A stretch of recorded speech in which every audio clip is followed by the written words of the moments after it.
హల్లెలూయా, హల్లెలూయా. ఈ సమయంలో మనం వాక్య ధ్యానంలోనికి వెళదాం.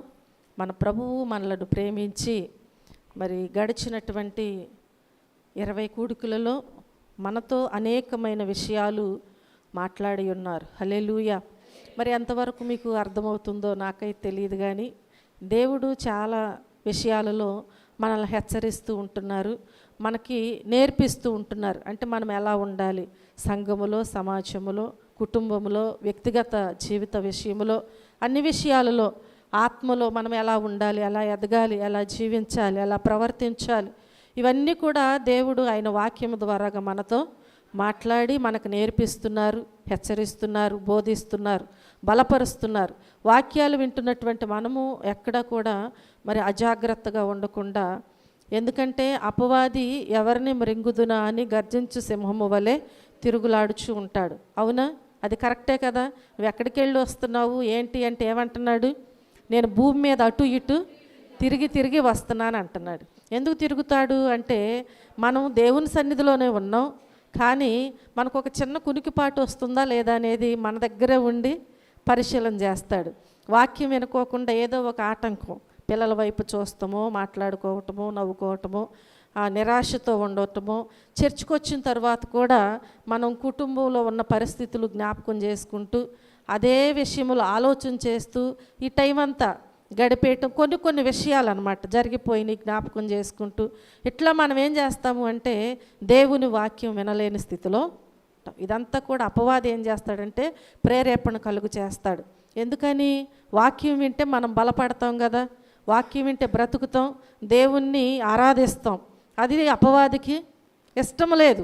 మనం నశించిపోవటం అపవాదికి ఇష్టం, మనం నశించిపోవటం మన దేవునికి ఇష్టం లేదు. ఆయనేమో బ్రతికించాలని, అపవాదేమో చంపేయాలని, ఆత్మలో మనల్ని చంపాలని చూస్తుంది. కనుక ఎవరు కూడా నిర్లక్ష్యముగా ఉండొద్దు. దేవుని సన్నిధిలో మనము ఆయన ఇచ్చిన సమయాన్ని సద్వినియోగం చేసుకుని, అందరికీ ఎన్నో పనులు ఉంటాయి, పగలంతా కష్టపడుతున్నారు, కానీ టయానికి దేవుని మందిరానికి వస్తున్నారు. వచ్చినటువంటి మనం ఏం చేయాలంటే జాగ్రత్తగా దేవుని సన్నిధిలో ఆయనను వెదకాలి. ఎప్పుడు వెదకాలి అంటే ఆయన దొరుకు కాలమునందే మనం ఆయనను వెదకాలి. దొరకకుండా వచ్చి తలుపు తట్టినప్పుడు తలుపు తీకోకుండా మనము నేను నిద్రపోతున్నాను, నేను కాళ్ళు కడుక్కున్నాను కదా, నేను మంచం ఎక్కేసాను, ఇంకా వస్త్రాలు వేసుకోవాలి, ఇలా మనం అనేక రీతులుగా సాకులు చెప్తూ, అంటే అది బైబిల్లోది. మనం ఇంకొక కొన్ని విషయాలు, మన కారణాలు మనకు ఉంటాయి. ప్రభువు వచ్చి మన హృదయం అనే తలుపు తట్టినప్పుడు మనం తెరవకుండా ఆయన వాక్యాన్ని హృదయంలోకి చేర్చుకోకుండా, ఆ తరువాత ఒకవేళ దేవుడు కావాలని కోరుకుంటే ఆ సమయం మనకు ఉంటుందో లేదో తెలియదు, అలాంటి పరిస్థితి కూడా మనకు దక్కుతుందో లేదో కూడా మనకు తెలియదు. కనుక దేవుడు మనకు ఒక సమయాన్ని ఇస్తున్నారు, ఆ సమయమును మనం సద్వినియోగము చేసుకోవాలి. అజ్ఞానుల వలె ఉండకుండా జ్ఞానము కలిగి దేవునిలో మనము సాగిపోదాం. హల్లెలూయా. ఈరోజు మనం దేవుని వాక్యములోనికి వెళదాం. వాక్య భాగములో కొరింథీయులకు రాసిన మొదటి పత్రిక 14వ అధ్యాయము 6వ వచనం నుంచి 19వ వచనం వరకు ఈ రీతిగా వ్రాయబడి ఉన్నది. దేవుని వాక్యమును మనం చూసినట్లయితే నేను కొన్ని విషయాలు తెలియచేస్తూ ఉంటాను, జ్ఞాపకం చేసుకోండి. 6వ వచనం నుంచి 19వ వచనం వరకు. సహోదరులారా ఆలోచించుడి, భాషలతో మాట్లాడుచు నేను మీ యొద్దకు వచ్చి సత్యమును బయలుపరచవలెనైనను, జ్ఞానోపదేశము చేయవలెనని అయినను, ప్రవచింపవలెనని అయినను, బోధింపవలెనని అయినను మీతో మాట్లాడకపోయిన ఎడల నా వలన మీకు ప్రయోజనమేమి? పిల్లను గ్రోవి కానీ వీణె కానీ నిర్జీవ వస్తువులు నాదమిచ్చినప్పుడు స్వరములతో భేదము కలుగజేయని ఎడల ఊదినదేదో మీటినదేదో ఎలాగూ తెలియను? మరియు బూర స్పష్టము కాని ధ్వని ఇచ్చినప్పుడు యుద్ధమునకెవడు సిద్ధపడును? అలాగే మీరు స్పష్టమైన మాటలు నాలుకతో పలికితేనే గాని పలికినది ఎలాగూ తెలియను? మీరు గాలితో మాట్లాడుచున్నట్టుందురు. లోకమందు ఎన్నో విధములగు భాషలున్నను, వాటిలో ఒకటైనను స్పష్టము కానిదై ఉండదు. మాటల అర్థము నాకు తెలియకుండిన ఎడల మాటలాడు వానికి నేను పరదేశినిగా ఉందును, మాటలాడువాడు నాకు పరదేశిగా ఉండును. మీరు ఆత్మ సంబంధమైన వరముల విషయమై ఆసక్తి గలవారు గనుక సంగమునకు క్షేమాభివృద్ధి కలుగు నిమిత్తము అవి మీకు విస్తరించినట్లు ప్రయత్నము చేయుడి. ఇంకా చాలా విషయాలు మనకి ఇక్కడ వ్రాయబడి ఉన్నవి. దేవుని వాక్యములో మనం జ్ఞాపకం చేసుకుంటే ఇక్కడ మన అంశం ఏంటంటే ఆత్మవరముల పట్ల ఆసక్తి కలిగి ఉండాలని బోధించబడుతుంది. ఏ విషయములో? ఆత్మ వరముల పట్ల ఆసక్తి కలిగి ఉండాలంట. మనకు ఒక ఆసక్తి అనేది చాలా ప్రాముఖ్యమై ఉన్నది. చూడండి, ఇక్కడ మనకి కొన్ని ఉదాహరణలు తెలియచేస్తున్నారు వాక్యములో. ఏమని సెలవిచ్చారంటే పిల్లన గ్రోవి కానీ వీణె కానీ నిర్జీవ వస్తువులు, అవేమై ఉన్నాయి అన్నమాట, నిర్జీవ వస్తువులు. మనకి ఇక్కడ డ్రమ్స్ కనిపిస్తున్నాయి కదా, అవి అలాగూ చూస్తే వాటికి జీవం ఏమన్నా ఉందా? నిర్జీవమైన వస్తువులు. కానీ పిల్లలు వచ్చి వాటిని మ్రోగించేటప్పుడు వాటిలో నుంచి ఒక నాదం అనేది బయటకు, ఒక శబ్దం అనేది బయటకు వస్తుంది. అది ఆ డ్రమ్స్ వేరు, ఈ డ్రమ్స్ వేరు కదా. ఇప్పుడు దీనికి రావాల్సిన శబ్దం దీనికి రావాలి, దానికి రావాల్సిన శబ్దము అలా కాకుండా అసలు ఇది ఏది అనేది వివరణ లేకుండా దాని శబ్దం బయటకు వస్తే దాని వలన ప్రయోజనం ఏమైనా ఉంటుందా? ఉండదన్నమాట. కాబట్టి కొన్ని ఉదాహరణలతో కూడినటువంటి మాటలు మనకు అర్థమయ్యే రీతిగా దేవుడు బయలుపరుస్తూ ఉంటున్నాడు. కనుక ఊదినదేదో మీటినదేదో ఎలాగూ తెలుస్తుంది? అవును కదా. ఇప్పుడు అక్కడ వాయించేటప్పుడు అక్కడ దానికి ఏం కావాలి? పిల్లన గ్రోవి ఉంది, వీణె ఉంది, అవి నిర్జీవ వస్తువులు. కానీ వాటిని ఊదేటప్పుడు అంటే నాదం ఇచ్చినప్పుడు స్వరములలో భేదము ఉండాలి, దేని శబ్దము దానికే రావాలి. భేదము లేకుండా ఉంటే ఒకవేళ ఊదినదేదో మీటినదేదో ఎలాగూ తెలుస్తుంది? తెలియదు కదా. కాబట్టి ప్రియమైన దేవుని బిడ్డలారా, ఆసక్తి కలిగి ఉండాలి. దేవుడిచ్చినటువంటి దానిని జాగ్రత్తగా మనము కాపాడుకుంటూ సాగిపోవాలి. దానికి కూడా ఒక అర్థం అనేది ఉండాలన్నమాట. కనుక దేవుని సన్నిధిలో ఏమని సెలవిస్తున్నారంటే బోర స్పష్టము కాని ధ్వని ఇచ్చినప్పుడు యుద్ధమునకు ఎవడు సిద్ధపడతాడు? యుద్ధానికి వెళ్ళే ముందు ఒక శబ్దము, అందరూ రెడీ అవ్వాలని చెప్పి ఒక శబ్దము ఒక బోర ద్వారాగా వినిపిస్తారు, ఒక కొమ్ము ద్వారాగా. ఇప్పుడు అది వినపడలేదు, దాని స్వరము బయటకు రాలేదు. ఎవరు సిద్ధపడతారు? ఎవరు సిద్ధపడరు.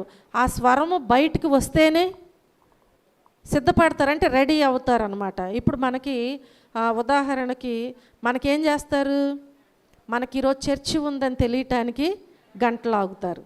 ఇప్పుడు అదేమవుతుంది? అందరికీ వినపడుతుంది, ఈరోజు చర్చి ఉంది, మనం రెడీ అవ్వాలి అని చెప్పి మీకు అదొక సూచన. కాబట్టి ప్రియమైన దేవుని బిడ్డలారా, దేవుని వాక్యము కూడా ఏమంటుంది అంటే ప్రతి విషయంలో మనము జాగ్రత్త కలిగి ఉండాలి, ఆత్మవరముల పట్ల ఆసక్తి కలిగి ఉండాలన్నమాట. అది మీకు వినబడినా సరే నాకు వినబడలేదు అన్నట్లుగా ఉంటే నువ్వు రెడీ అవ్వలేవు. దేవుడు ఆత్మవరాన్ని నీకు ఇస్తానని నీతో మాట్లాడి నిన్ను బలపరుస్తున్నా నువ్వు బలపరచబడలేక ఆ వరమును సంపాదించుకోలేకుండా నీవు ఉంటున్నావు అంటే నీకు దాని మీద ఆసక్తి అనేది లేదు. కనుక ఆ ఆత్మవరముల పట్ల మనం ఏం కలిగి ఉండాలి? దేవుని పిల్లలైన మనము ఆసక్తి కలిగి ఉండాలి. అయితే ఇప్పుడు మనం కొన్ని విషయాలు జ్ఞాపకం చేసుకుందాం. ఆత్మవరముల పట్ల అసలు ఎందుకు ఆసక్తి ఉంచాలి అనేది కొన్ని విషయాలు, అంటే దాని ద్వారాగా వచ్చే ప్రయోజనం ఏంటి? మనకు ఆత్మవరముల ద్వారాగా వచ్చే ప్రయోజనం ఏంటి? ఎందుకు ఆసక్తి కలిగి మనము జీవించాలి అనేది కొన్ని విషయాలు మనం వాక్యములో నుంచి జ్ఞాపకం చేసుకుందాం. చూడండి, మొదటగా మనం చూసినట్లయితే ఆత్మ వరముల పట్ల ఎందుకు ఆసక్తి ఉంచాలి అంటే ఆత్మ సంబంధమైన వరములు పాపముల నుంచి విడిపిస్తుంది. హల్లెలూయా. మనలో ఉన్న ప్రతి పాపము నుండి ఆ వరం ఏం చేస్తుంది? విడిపిస్తుంది. అంటే నీలో పాపం ఉంచుకుని ఆత్మ సంబంధమైన వరాన్ని కావాలని నువ్వు అడిగితే అది నువ్వు పొందుకోలేవు. ఒకవేళ నీలో పాపం ఉంది, దాన్ని నువ్వు విడిచిపెట్టలేకపోతున్నావు, కానీ ఈ వరము నిన్నేం చేస్తుంది? ఆ పాపమును ఒప్పింపచేస్తుంది, దాని నుంచి నీకు విడుదలను కలుగు చేస్తుంది. రోమీలకు రాసిన పత్రికలో మనం చూస్తే 8వ అధ్యాయము 2వ వచనములో జ్ఞాపకం చేసుకుంటే, క్రీస్తు యేసునందు జీవమునిచ్చు ఆత్మ యొక్క నియమము పాప మరణముల నియమము నుండి నన్ను విడిపించెను. ఎట్లనగా ధర్మశాస్త్రము దేనిని చేయజాలకపోయెనో దానిని ఎవరు చేశారంట? దేవుడు చేశాడు. ధర్మశాస్త్రం ఉన్నప్పుడు పాపము నుంచి విడిపించబడటానికి ఏం కావాలి అంటే కోడెల రక్తము వలనో గొర్రెల రక్తము వలనో ఎడ్ల రక్తము వలనో, అంటే బలి ద్వారాగా పాపము పోతుంది అనేటువంటిది ఆ కాలములో జరిగేది. కానీ ఎవరి పాపము కూడా నిర్మూలించబడలేదు. కాబట్టి ఆ కాలంలో ఒక్కొక్క తరములో మనం చూస్తే అందరూ కూడా ఏమైపోయారండి? నశించిపోయి ఉన్నారు. కనుక మన ప్రభువైన యేసుక్రీస్తు ద్వారానే ఇది జరిగినట్లుగా మనం చూస్తూ ఉంటున్నాం. క్రీస్తు యేసునందు జీవమునిచ్చు ఆత్మ యొక్క నియమం ఏంటి అంటే పాప మరణముల నియమము నుండి మనల్ని విడిపిస్తుంది. హల్లెలూయా, హల్లెలూయా. అది ఎట్లా విడిపిస్తుంది అంటే ధర్మశాస్త్రము దేనిని చేయజాలలేకపోయిందో, ధర్మశాస్త్రమును ఆశ్రయించినప్పుడు, దానిని పాటించినప్పుడు, ఆ ధర్మశాస్త్రములో జీవించినప్పుడు, ధర్మశాస్త్రము చేయలేనిది ఎవరు చేశారు అంటే హల్లెలూయా, ఎవరు చేశారండి? దానిని మన దేవుడే చేసి ఉన్నారు. కనుక ప్రియమైన దేవుని బిడ్డలారా, ఈరోజు ఆత్మ సంబంధమైన వరమును మనము సంపాదించుకుంటే అది నిన్ను ప్రతి పాపము నుండి విడిపిస్తుంది. రెండవదిగా మనం చూస్తే ఆత్మ సంబంధమైన వరములు ఆత్మ సంబంధులుగా చేస్తుంది. ఆత్మ సంబంధమైన వరమును నీవు పొందుకుంటే నిన్ను ఆత్మ సంబంధిగా అంటే ఆత్మీయ బిడ్డగా నిన్ను రెడీ చేస్తుందన్నమాట. ఇట్లా మారు మనసు పొందాను కాబట్టి నేను ఆత్మీయ బిడ్డనే కానీ అనుకోవచ్చు. ఆయన ఆత్మయ్య ఉన్నారు, మన దేవుడు పరిశుద్ధుడై ఉన్నాడు. కాబట్టి ఆయన సత్యమును జరిగించే దేవుడై ఉన్నాడు. మనలో పరిశుద్ధత లేకుండా, సత్యమును జరిగించకుండా దేవుని ఆత్మ నాలో ఉంది అంటే అది అసాధ్యమే. కాబట్టి దేవుని ఆశ్రయించి మనము జీవించినప్పుడు మాత్రమే దేవుని యొక్క ఆత్మ వరము మనము సంపాదించుకోగలుగుతాం.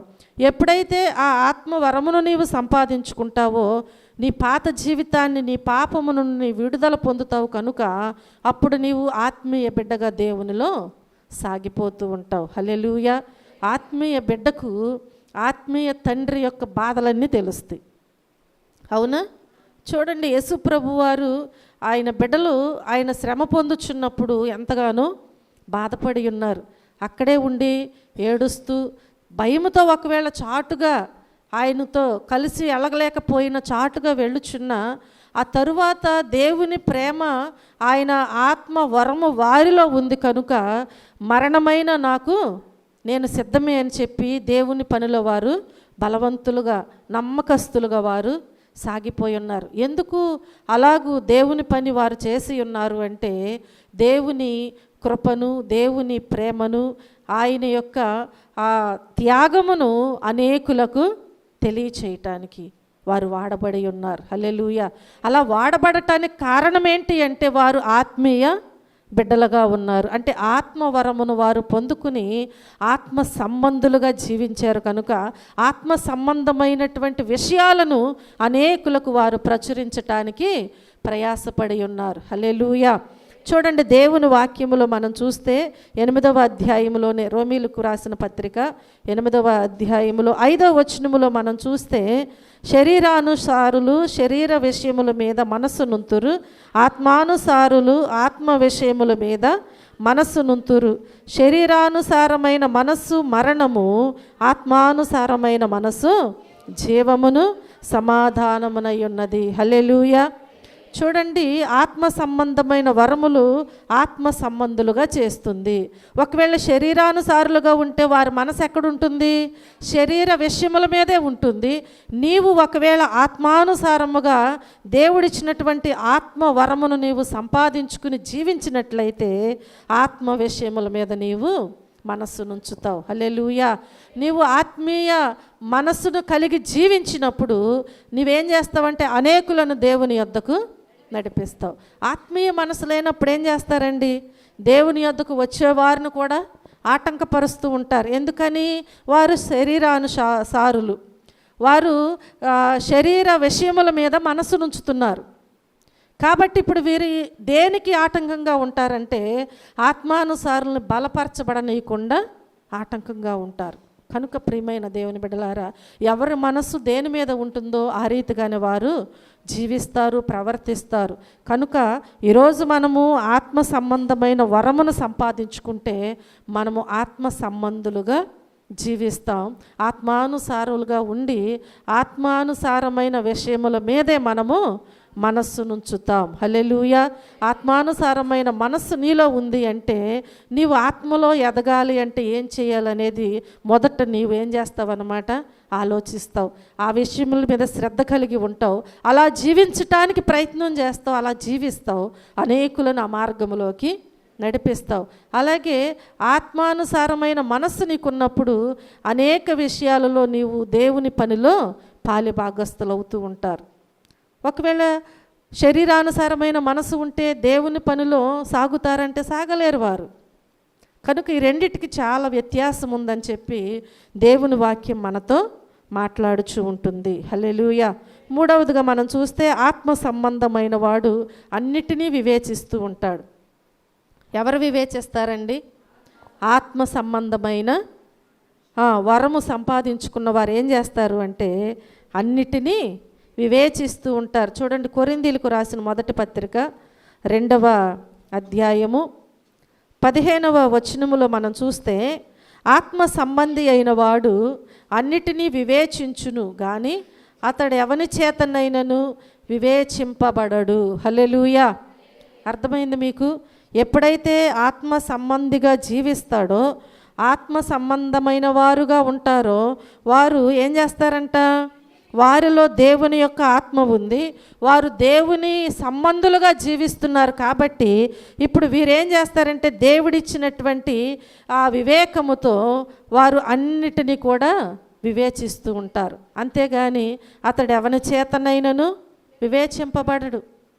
ఆత్మ సంబంధిగా మనం జీవించినప్పుడు, దేవుని ఆత్మ మనలో లేనప్పుడు, అలా బ్రతకాలని కూడా ఆశ లేనప్పుడు ఏం చేస్తామంటే ఎవరు ఏది చెప్పినా వింటాం, ఏది చెప్పినా నమ్ముతారు.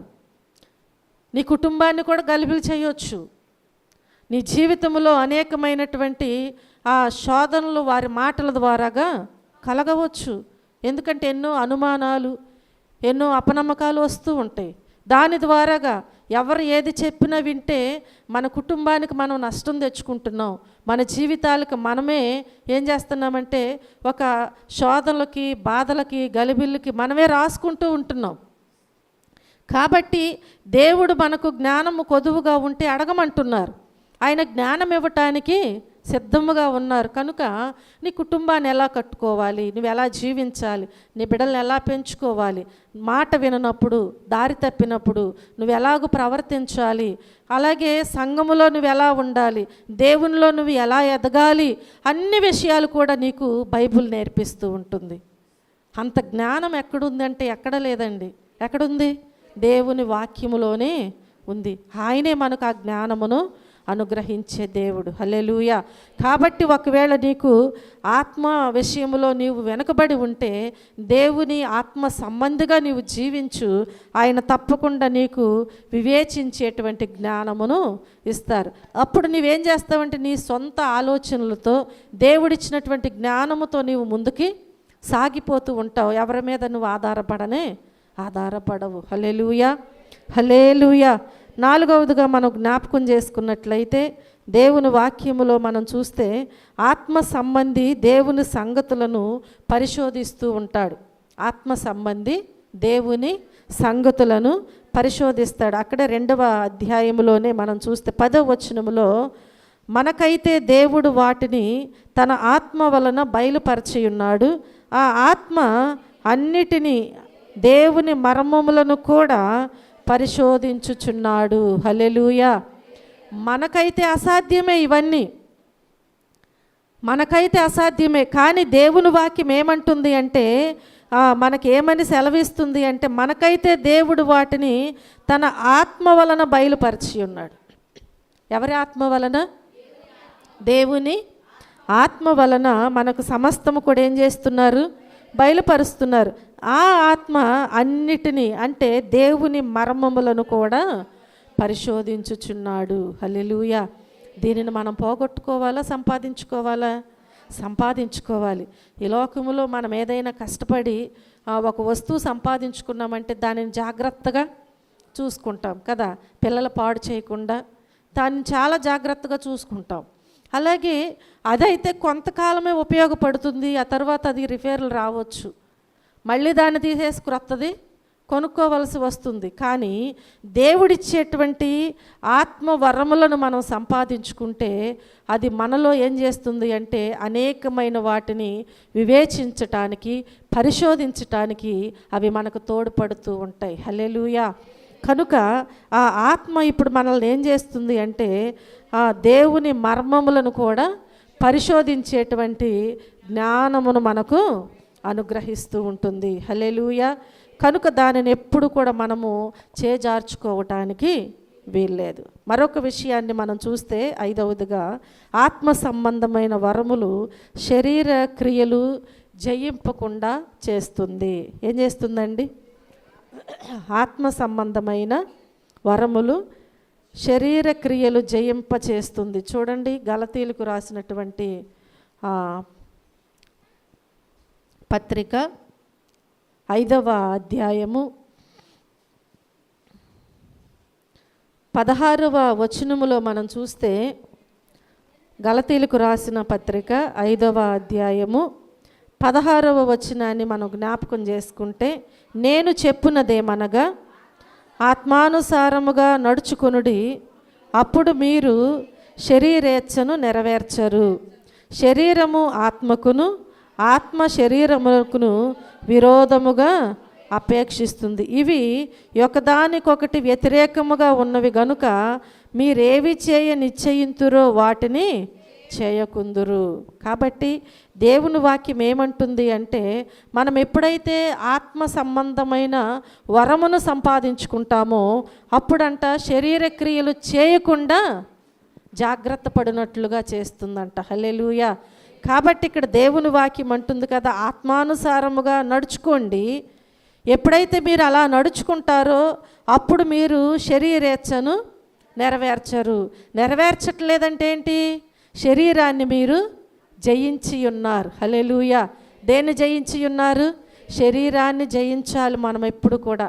అసలు మనకు పోరాటము ఎల్లప్పుడూ కూడా దేని మీదంట? శరీరం మీదే. ఆత్మకు శరీరానికి ఎల్లప్పుడూ పోరాటమే. శరీరమేమో ఇది చెయ్యాలి అంటది, ఆత్మేమో చేయకూడదు అంటది. కాబట్టి దీనికి ఎప్పుడు కూడా పోరాటమే, యుద్ధాలే. కనుక ఈ పోరాటములో శరీరాన్ని మనము జయించాలి అంటే ఇప్పుడు మనం ఏం కలిగి ఉండాలి? ఆత్మను దేవుని యొద్ద సంపాదించుకోవాలి. ఆ ఆత్మ సంబంధమైన వరము మనలో ఉన్నప్పుడు ఈ శరీరాన్ని మనము జయిస్తూ ఉంటాం. ఎందుకంటే ఆ శక్తి, ఆ బలము మనలో ఉంది కనుక ఈ లోకాన్ని మనము జయించగలుగుతాం, అనగా శరీరాన్ని మనము జయించగలుగుతాం. హల్లెలూయా. హల్లెలూయా. చూడండి, దేవుని వాక్యములో మనం జ్ఞాపకం చేసుకుంటే అనేకులు వారి యొక్క శరీరాలను జయించి ఉన్నారు. ఎప్పుడు జయించి ఉన్నారు అంటే దేవుని ఆత్మను వారు సంపాదించుకున్నప్పుడు మాత్రమే. అందుకని పౌలు భక్తుడు కూడా ఈ శరీరాన్ని జయించటానికంట అనేక మార్లు ఉపవాసములతోనూ జాగరములతోనూ ఏం చేశారంట? ఆయన శరీరాన్ని ఆయన నలగగొట్టుకున్నారంట. ఎందుకని? ఈ శరీరము లోబడదు. ఈ శరీరానికి బలం ఉంటుంది కాబట్టి మనమేమో ఆత్మలో బలహీనమైపోతూ ఉంటాం. ప్రతి చిన్న విషయంలో ఆత్మలు ఏమైపోతారు? బలహీనలైపోతారు. నమ్మకం పోతుంది, విశ్వాసం ఉండదు. కాబట్టి ఈ అవిశ్వాసము, అపనమ్మకం ఎప్పుడైతే వస్తుందో మనము ప్రతిదానిని నమ్ముతూనే ఉంటాం, ఈ లోకములో ఉన్న వాటిని. కనుక ఇప్పుడు ఆత్మేమో బలహీనమవుతుంది, శరీరమేమో బలంగా ఉంటుంది. కాబట్టి ఇప్పుడు ఈ రెండిటికి యుద్ధం జరుగుతుంది, పోరాటం జరుగుతుంది. ఇప్పుడు ఎవరు జయిస్తారు? శరీరమే జయిస్తుంది. కానీ పౌలు భక్తుడైతేనంట ఆ శరీరాన్ని జయించటానికి ఆయన ఉపవాసములతోనూ జాగ్రములతోనూ ఆయన శరీరాన్ని ఆయన ఎప్పుడు కూడా నలగొట్టుకుంటూనే ఉన్నారంట. హల్లెలూయా, హల్లెలూయా.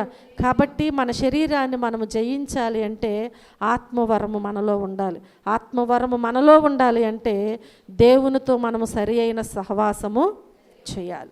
అలా చేయకుండా నాకు ఆత్మవరాలు ఇవ్వయ్యా, నాకు ఆత్మవరాలు దయచే ప్రభు అని మనం ప్రార్థన చేస్తే పొందుకుంటామా? పొందుకోలేము. గారడి సీమోను కూడా ఆ పేతురు యోహానులు అక్కడ చేతులుంచి ప్రార్థిస్తున్నప్పుడంట వారు పరిశుద్ధాత్మ శక్తిని పొందుకున్నారంట. ఇప్పుడు వీరిలో ఉన్నటువంటి వరాన్ని ఎవరికి కావాలనుకుంటున్నాడు? ఆయన దేవుని నమ్మాడా? దేవుని ఆత్మ తనలో ఉందంటే లేదు. ఇప్పుడు అనేకులను నా వైపుకు త్రిప్పుకోవాలి అంటే నాకు కూడా ఆ ఆత్మ కావాలి. హల్లెలూయా. ఈ దినాల్లో మనం చూస్తున్నాం, దేవుని ఆత్మ లేకున్నా ఉన్నట్లుగానే చేస్తున్నారు. ఎంత విచారమో చూడండి. ప్రియమైన దేవుని బిడ్డలారా, వారు గద్దిస్తారు. ధనమును తీసుకొచ్చంట అమ్మమని అడుగుతున్నాడు గారడి సీమోను. పరిశుద్ధాత్మ శక్తిని అమ్మమని అడుగుచున్నాడు. వారంటున్నారు కదా, నీ ధనము నీతోనే నశించిపోతుంది అంటున్నారు. ఇది ధనముతో కొనేది కానే కాదు. ఎవరివ్వాలండి? అలాగూ ఒకవేళ ధనముతో కొనుక్కునేదైతే ఎక్కడ పడితే అక్కడ మార్కెట్లో ఉంటుంది అంటే ఇక దేవుణ్ణి నమ్ముకోని అవసరం లేదు. అందరూ ఏ బిజినెస్ పెడతారు ఇప్పుడు? చెప్పాలి. నా దగ్గరకు వస్తే ఉన్నవి లేవి, నీవి జరిగేవి జరగబోవి అన్నీ నేను తెలియజేస్తాను, ఆ ఆత్మ నా దగ్గర ఉందని చెప్పి అందరూ కూడా ఇదే మొదలు పెడతారు. చూడండి ప్రియమైన దేవుని బిడ్డలారా, ఇది ధనముతో కొనేది కానే కాదు. దేవుడు అనుగ్రహించాలి. దేవుడు అనుగ్రహించాలి అంటే దేవుని ఆత్మ మనలో ఉండాలి. ఆ ఆత్మ ఎప్పుడైతే నీ శరీరాన్ని జయిస్తుందో అప్పుడు నీవు తప్పకుండా దేవుని దగ్గర ఏది చేసినా, ఏ ప్రార్థన చేసినా, ఏది అడిగినా నీవు పొందుకుంటావు. హల్లెలూయా, హల్లెలూయా. చూడండి 7వదిగా మనం జ్ఞాపకం చేసుకున్నట్లయితే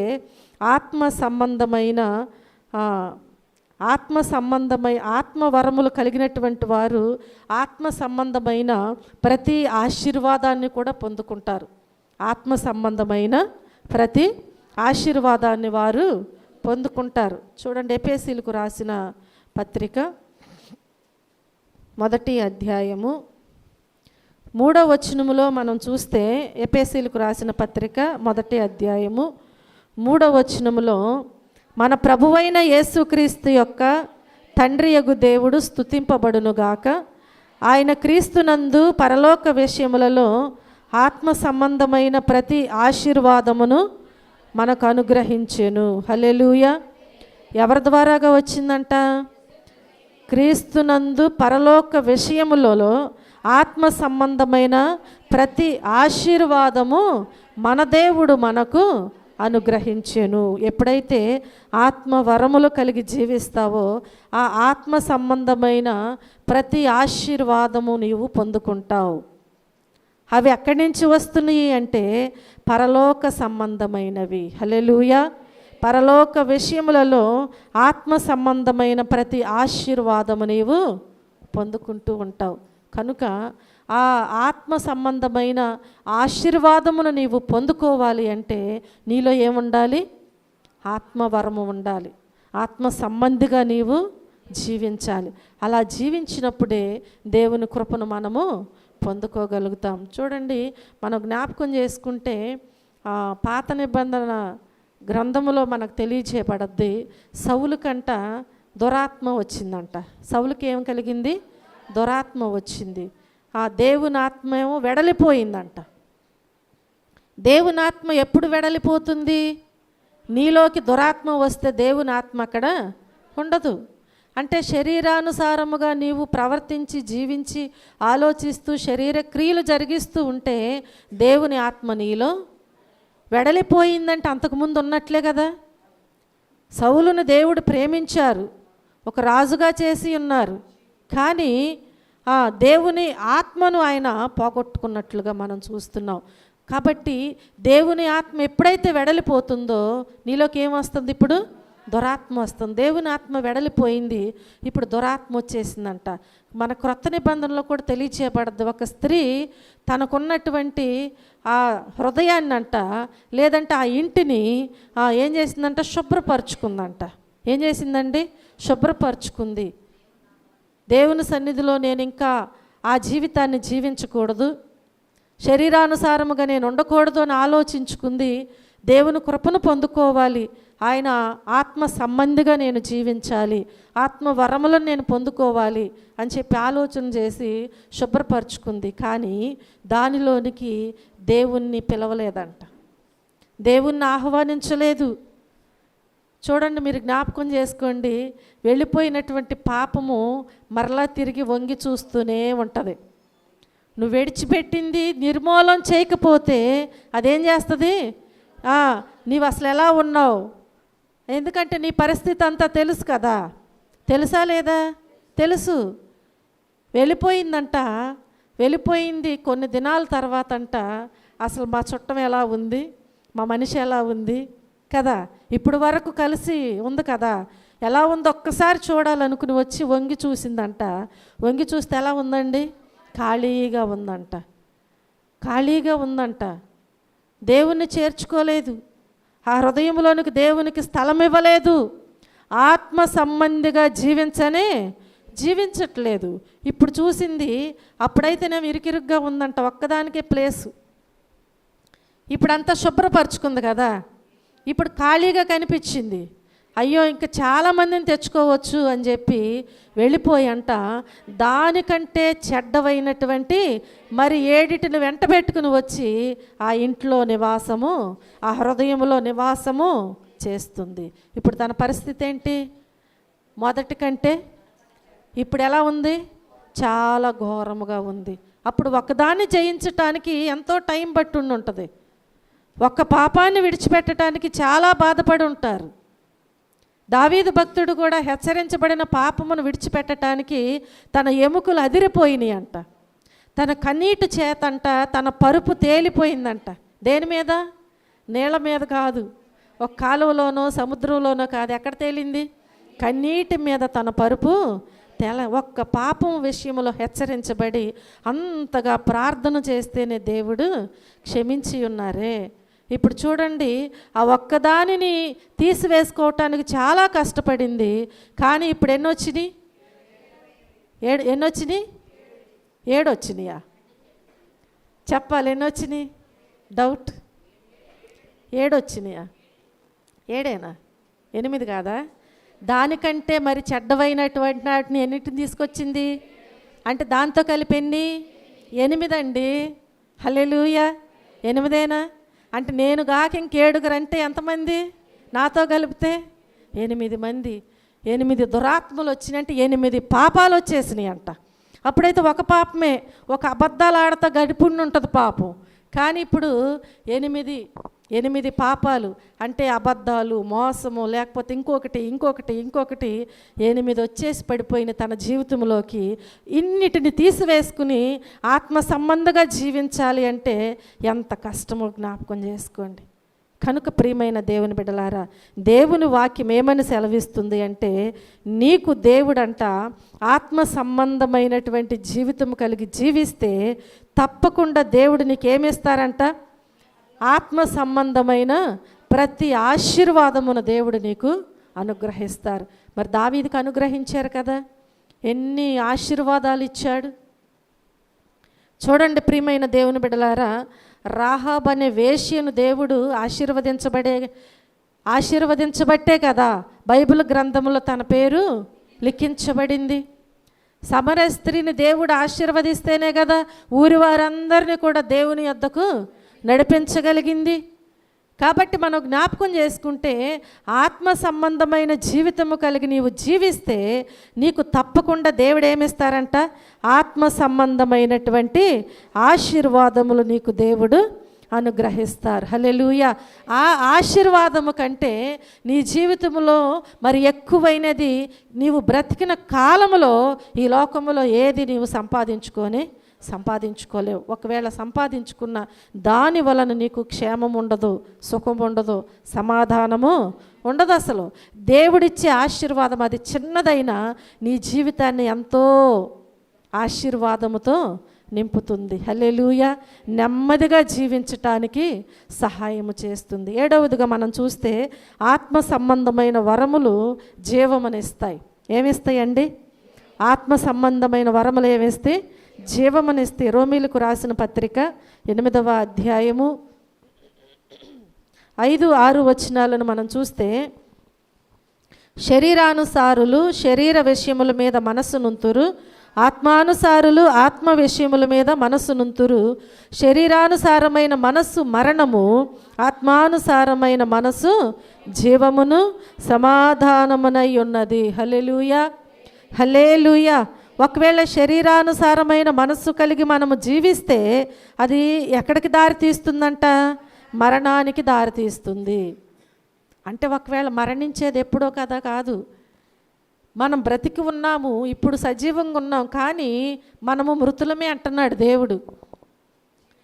జీవించుచున్నావన్న పేరు మాత్రమే, కానీ నీవు మృతుడవే. ఎప్పుడు అంటే శరీరానుసారమైన మనసు కలిగి జీవించినప్పుడు. అలాగే ఒకవేళ ఆత్మానుసారమైన మనసు కలిగి నీవు జీవించినట్లయితే ఆ ఆత్మ సంబంధమైనటువంటి వరములు నీకేం చేస్తాయంటే జీవమునిస్తాయి. అంటే ఆ జీవమునిచ్చి సమాధానమునిచ్చి ఈ భూమి మీద నిన్ను బ్రతికిస్తుంది. అది ఇక్కడే కాదు, పరలోకములో కూడా నీకు మార్గమును ఏర్పరుస్తుంది. హల్లెలూయా, హల్లెలూయా. కనుక ప్రియమైన దేవుని బిడ్డలారా, ఈ లోకములో మనము దేవుని బిడ్డలుగా జీవిస్తూ ఆత్మానుసారముగా మనం ముందుకు సాగిపోవచ్చు. దేవుడిచ్చేటువంటి జీవమును, మన ఆత్మను ఎల్లప్పుడూ కూడా మనము బ్రతికించుకుంటూ బలపరుచుకుంటూ దేవునిలో ఎదుగుదాం. దేవుడిచ్చే ప్రతి ఆశీర్వాదాన్ని మనము పొందుకుందాం. దేవుడు అట్టి కృపా భాగ్యము మనందరికీ అనుగ్రహించునుగాక. ఆమేన్. అందరూ మోకరించినట్లయితే ప్రార్థన చేసుకుందాం.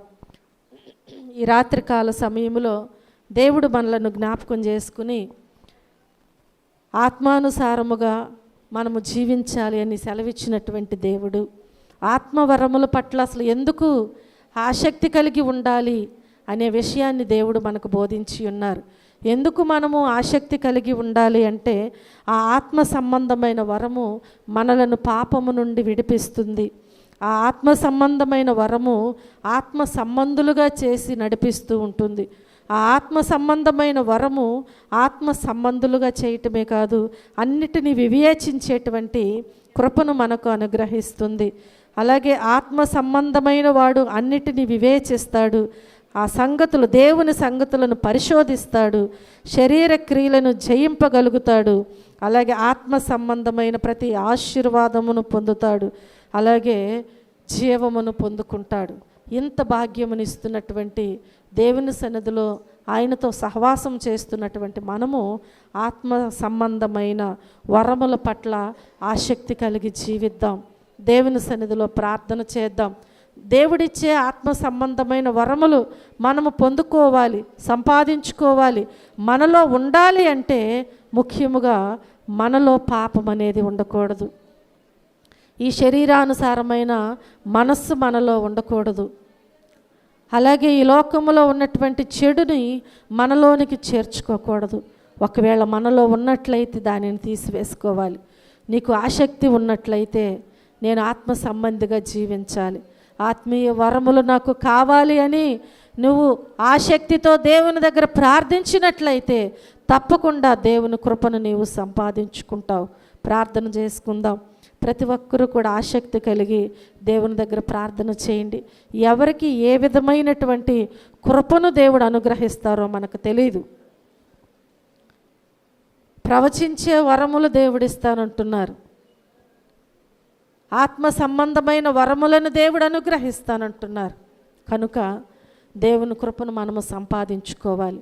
మనము అనీతిమంతులుగా జీవిస్తూ అసమాధానముతో జీవిస్తూ శరీరానుసారమైన మనస్సు కలిగి ప్రవర్తిస్తూ ఈ లోకములో నేను ఆత్మ సంబంధిని, ఆత్మవరము నాలో ఉంది, నేను ఆత్మీయ బిడ్డగా ఉన్నాను అంటే మనలను మనమే మోసం చేసుకుంటున్నాం, భ్రమలో బ్రతుకుచున్నాం.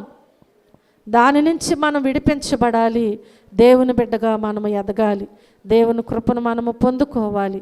ఆ రీతిగా దేవుని సన్నిధిలో ప్రార్థన చేయండి. మన ప్రతి ప్రార్థన మన దేవుడు ఆలకిస్తున్నాడు. ప్రేమ కలిగిన తండ్రి, కృప కలిగిన మా దేవ, మా రక్షకుడా, ఈ రాత్రికాల సమయంలో మీరు మాతో శ్రేష్టమైనటువంటి మాటలు మాట్లాడి ఉన్నారు ప్రభువా. ఆత్మ సంబంధమైనటువంటి వరముల పట్ల ఆసక్తి కలిగి ఉండమని మీరు సెలవిచ్చినటువంటి దేవుడు నాయన. అవును ప్రభువా, శరీరానుసారమైన మనసును మేము తీసివేసుకుని మాలో ఉన్నటువంటి ప్రతి మలినాన్ని కూడా అయ్యా తీసివేసుకుని నాయన, ఆత్మ సంబంధులుగా మేము జీవిస్తూ ఆత్మీయ వరములను సంపాదించుకునే వారముగా ఉండటానికి ప్రతి ఒక్కరికి మీ సహాయమును దయచేయండి తండ్రి. మీకు వందనాలు. ఆ రీతిగా మా సంఘమును సిద్ధపరచండి నాయన. ఆ రీతిగా బలపరచండి ప్రభువా. ఆ రీతిగా ఆయత్తపరచమని అడుగుచున్నానయ్యా. మీకు వందనాలు, స్తోత్రములు, స్తోత్రములు ప్రభువా. ఎవరు కూడా నా తండ్రి మీరు ఇచ్చేటువంటి నాయన ఆ కృపను కోల్పోకుండా నా ప్రభువా, అయ్యా దూరము చేసుకోకుండా నాయన ప్రతి ఒక్కరూ కూడా మీకు సమీపస్తులుగా ఉంటూ మీలోనైనా అంటుగట్టుబడి ఫలించేవారుగా ఉంటూ మీరిచ్చే కృపను సంపాదించుకోవటానికి మీ సహాయము దయచేయండి. ప్రతి ఒక్కరిని కూడా మీ చేతులకు అప్పగిస్తుండగా మీరే దీవించి ఆశీర్వదించమని, మరలా రేపు రాత్రినైనా మీ పాద సన్నిధిలో చేరి మీ నామమును స్తుతించి ఆరాధించి గణపరిచేంతవరకు మీ బలిష్టమైన రెక్కల క్రింద మమ్మల్ని అందరినీ భద్రపరచమని అడుగుచున్నాను.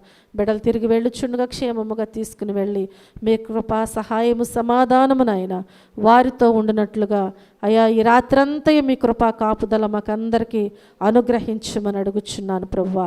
వస్తున్న ప్రతి బిడ్డను మీరు దీవించండి. రాలేని బిడ్డలకు మరొక సమయమును మీరు అనుగ్రహించమని, మీరే మహిమ ఘనత ప్రభావములు పొందమని యేసుక్రీస్తు అతి శ్రేష్టమైన నామములో ఈ ప్రార్థనా మనవులు అడిగి వేడుకుని పొందుకొని ఉన్నాము మా పరమ తండ్రి. ఆమేన్. మన తండ్రి అయిన దేవుని ప్రేమ, కుమారుడైన యేసుక్రీస్తు కృప, పరిశుద్ధాత్మని యొక్క అన్యోన్య సహవాసము ఆదరణ ఇప్పుడు ఎల్లప్పుడూ సదాకాలము తోడయుండి ఆదరించి రక్షించునుగాక. ఆమేన్.